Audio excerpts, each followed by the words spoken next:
15-year-old Oliver Miller. You can see him here inside his Long Island home. This is how he spends much of his time when he's not at school. He just lies on the floor, too tired to stand up, because each seizure he gets, which is about 100 a day, knocks him back down to the ground. 100 a day. It's like constant. I would say he takes about 10 different medications a day. He gets IV infusions every 3 weeks for the seizures. He's tried and failed about 20 medications for the seizures alone. It's a struggle beginning before Oliver was even born. He had a stroke inside his mother's womb, and when he was born he had a brainstem injury.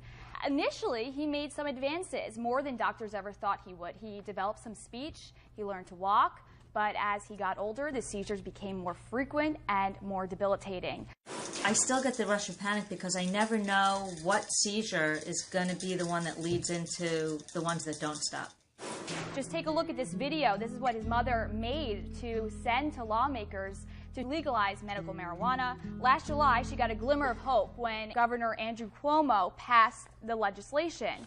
But upon learning that the drug wouldn't become available until 2016, she went to California, where she was able to legally give Oliver this medical marijuana, and she said he had just 10 seizures that day. But here to tell us a little bit about some of these regulations and the impact it's having on the medical marijuana business is Edward Fortune, New Jersey's very own weed man. All right, my first question is, maybe you're kind of a weed expert. So tell me about your medical story and how what this means to you personally. I happen to have bone cancer. I've had bone cancer for the last 15 years. I've had, different crises. A couple tumors have come and removed. I have a couple in me right now. I personally use marijuana basically for pain relief. I'm not hooked on any of the pharmaceutical drugs because I use marijuana more. They have separated the different chemicals in marijuana, and there's a substance called CBD. And CBD is a medical quality substance in marijuana, but it doesn't get you high. And this is what they're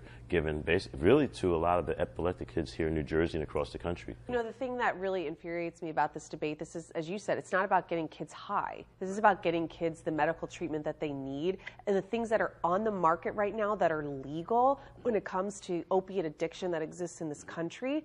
It's infuriating that we wouldn't do everything and anything we can to help our kids get the treatment that they need, and you have bureaucracy stopping it. If the law allowed what they call reciprocity, where the person could go to, say, California or Colorado, get a medical marijuana license or provider's card there, and then bring the substance back here to New Jersey or New York, as opposed to packing up your whole family and moving. But both New Jersey and New York have opted not to allow reciprocity. We just got a statement from Governor Cuomo's press office saying the last thing that anyone would want is legal complications to arise from importing marijuana products over state lines without federal approval.